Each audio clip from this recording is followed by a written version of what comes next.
Choyxona oshirish uchun oldin tuzini ko'radi. Qovurish jarayonini keyingi safar ko'rsatamiz. Tegi past bo'ladi. Guruch sovayotgan mahalda o'tirgan guruch ilig'ida suvga tuzi qo'shilgan. Keyin solasizlar guruchni. Suv kamroq bo'ladi, ko'ryapsizlar zirvagini.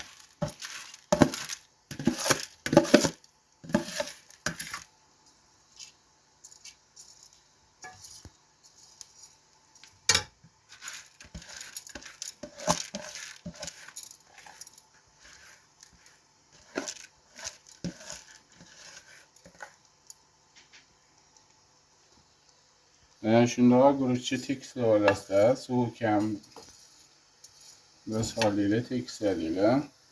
Обязательно choy qaynab turgan bo'lishi kerak. Tuzini ko'rdik. Tepasini suvni soldik. Solasizlar. Bir soat o'tirgan suv ilig'ida suvga, tuz, namak qo'shib suvga.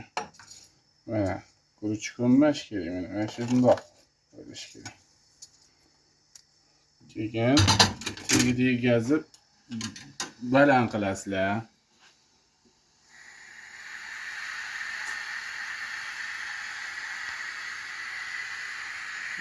Guruch tortib olguncha kutasizlar. Yana bunda tekislar. Mana sekin boshini past qilish uchun sabzini anaqa qildi. Suv agar ko'payib ketgan bo'lsa, olovni baland qilasizlar. Kamroq bo'lsa, ozgina suv qo'shasizlar.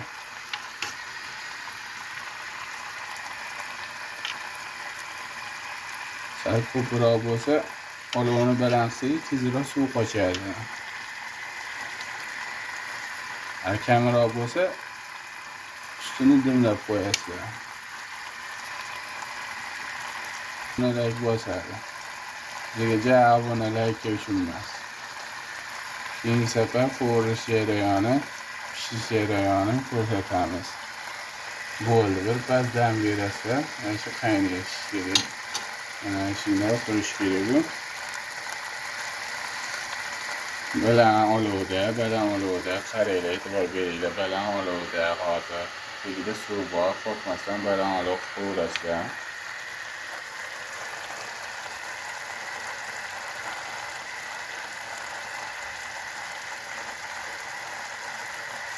Qaynash jarayoni baland olovda. Mana qovurish jarayoni hamma ko'pchilik biladi-yu, guruch jamlash jarayonini ko'pchilik bilmaydi. Kimdir tezroq yeydi, kimdir bo'shroq yeydi.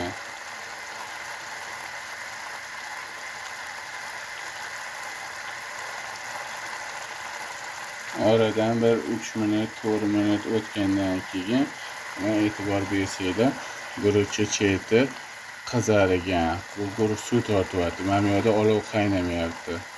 Oq. Ana endi shuni o'rnini almashtirasizlar. Qoshiq qulayroq. Kapkadan ko'ra o'rnini almashtirasizlar. Bu yoqqa aralashtirib olsanglar. Sabziga tegib ketmaydi. Sabzi turaversin.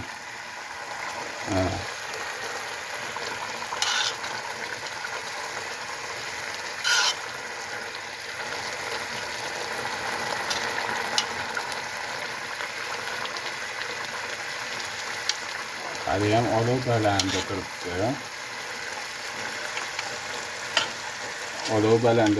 Olov.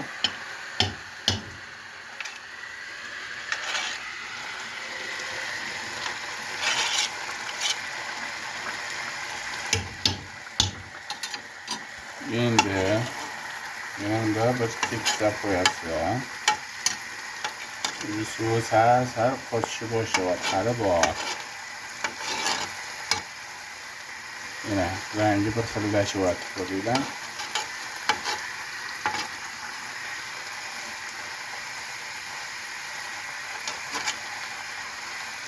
Endi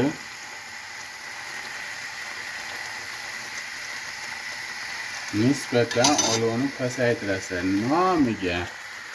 Chunki baland kuyadi, guruchga yetib boryapti. Suvi sal qochyapti. Ana endi sal pasaytirasizlar. Ana gazga e'tibor beringlar. Endi qaynashi ham shunga yarasha bo'ladi, sekinroq bo'ladi. Shu jarayonda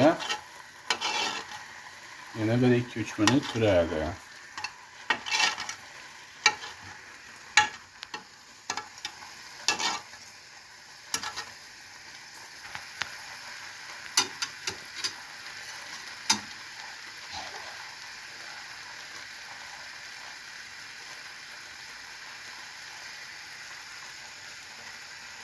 Rangi hali olataroq, mana bu yoq qiziryapti, men o'rtasi baribir olov gazdan olov yonida bo'ladi gazda. Shuning uchun o'rtasi pishishi qiyin bo'ladi, dimlamaguncha. Mana yana bitta aralashtirib olasizlar. Aralashtirayotganim bor. Sekin, sabziga tegib ketmay, tagida suv bormi yo'qmi ko'rib. Tagida suv qochdi.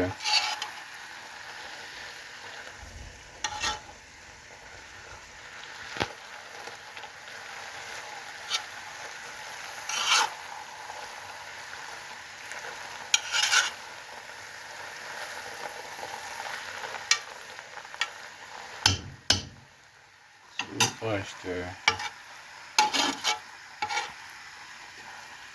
Guruch hali tippa-tirik.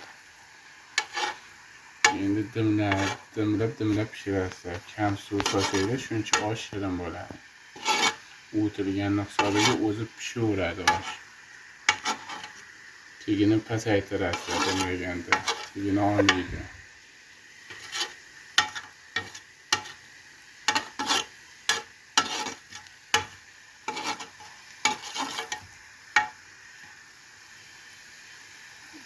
Endi hali tirimda qo'lda ushlashangda bilinadi. 2 marta aralashtirib oldik qoshuvda yengil. Shunda sabzi tepaga chiqib kelmaydi, aralashib ketmaydi. Ana endi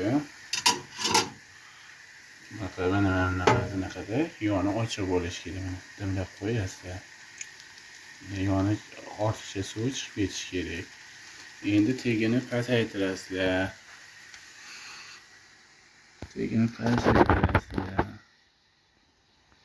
Chunki tagida suv qolmadi. Endi past olovda dimlaganinglar, mana shu past olov ham yetadi. Mana shu holatda 5 minut turish kerak. Shu holatda 5 minut, 6 minut turish kerak. Tagiga e'tibor beringlar, pasaytirildi dimlanganda. Bo'lmasa tagi olinadi, suvi yo'q.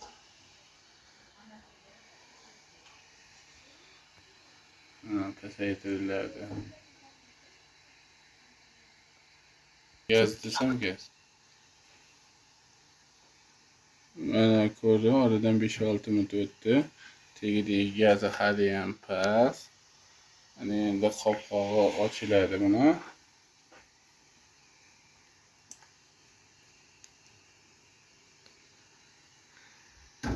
Ko'ringlar, hali ham olataroq. Yog' qizargan. Qopqoq yopganingizda qozonning ichi bir xil temperatura bo'ladi, hamma yog'i bir xil pishishni boshlaydi. Shuning uchun guruch dimlanadi.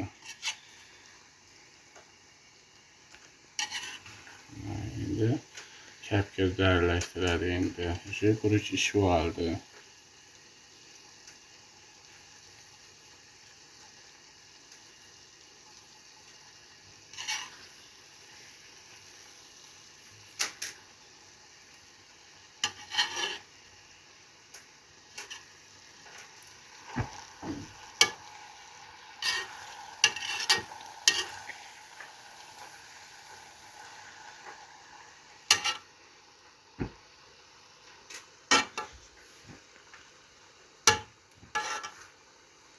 Yine aralashtirib olinadi.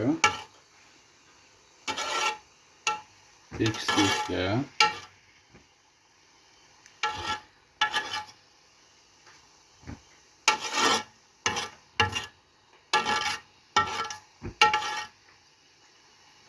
qilib, guruch olib, bunda qo'lda siqib ko'rasizlar. Pishdimi, pishmadimi? O'rtacha holatga keldi hozir. Yoki yeb ko'rasizlar.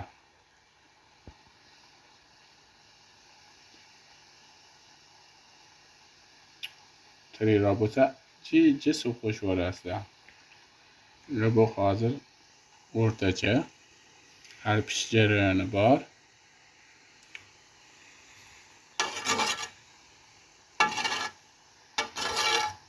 Yana usti 5 minutga dimlanadi.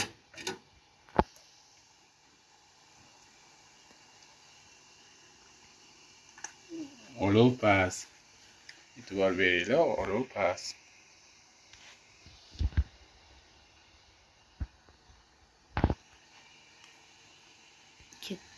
Oradan 5-6 minut o'tdi. Yana gaz past, e'tibor beringlar. Gaz обязательно past bo'lishi kerak. Ochilib, yana bitta aylantiramiz.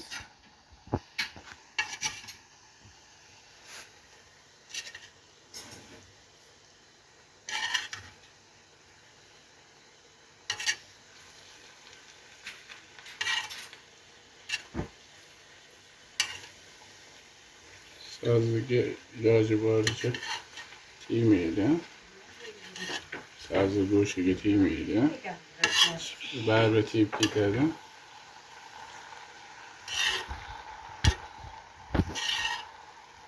Ortadaydi. Aylantirdaydi.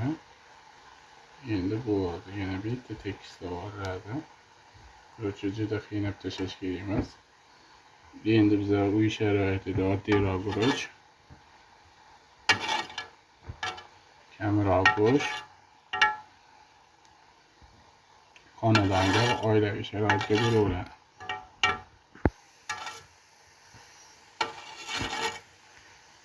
Endi tekisladinglar. Tegini olmaydi, xavotir olmaydi. Gaz past, yog'i bor, sarisi bor. Olmaydi. Gaz baland bo'lsa oladi. Va yana ezib ko'rasizlar. Qanaqa bo'lyapti guruch? Suvi kammi, ko'pmi? Shu suvini ko'p solib qo'ymaydi. Yo, o'rtacha hozircha suvi bo'ldi. Oxirgi jarayon 10 minut dimlanadi. Zirvagiga ham zira qo'shilgan. Ozgina zirani maydalab qo'shasiz, обязательно maydalab qo'shilgan.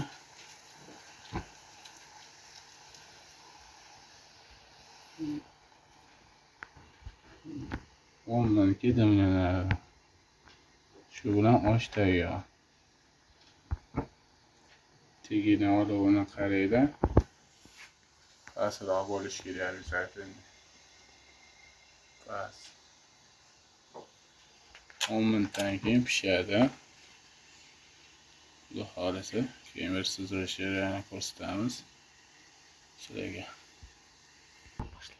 Mana oradan 5-6 minut o'tdi. Gazni tegi past hali ham. 10 minutimiz 5-6 minut. Guruch yetilib qoldi. Endi aylantiramiz. Suzish jarayoni. Osh pishib qoldi.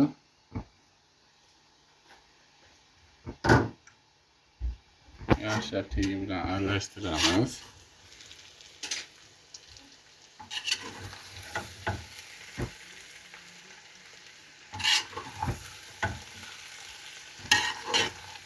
Chekkadan shakar solinadi. O'rtasidamiz guruch maydalanib ketadi.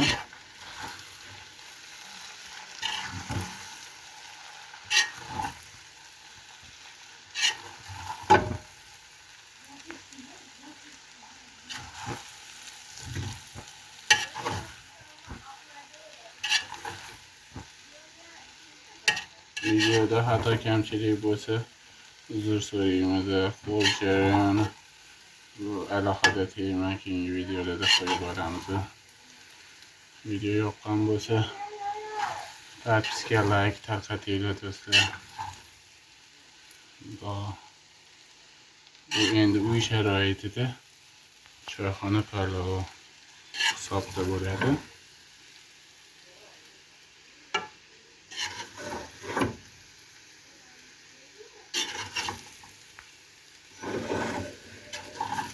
Yaxshi aralashtirasizlar. Chetidan kartof urib, suvi bilan qo'shib, sabzini qo'shib, anaqaga qilib so'rasizlar. Olovni tagini o'chirish esdan chiqmasin. O'chirib qo'yamiz.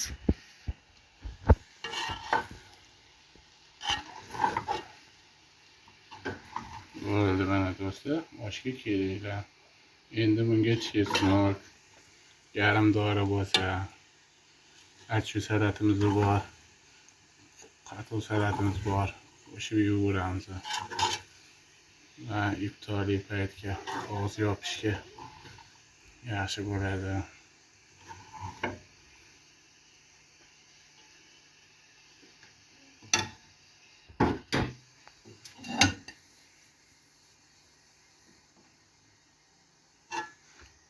Orasida sekin. Bismillahirrohmanirrohim. Surasida mana.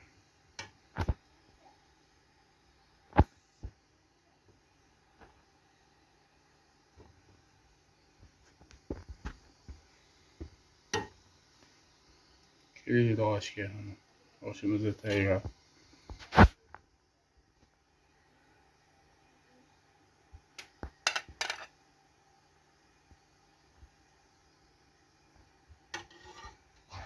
Yoqqan bo'lsa propiska like bosinglar do'stlar.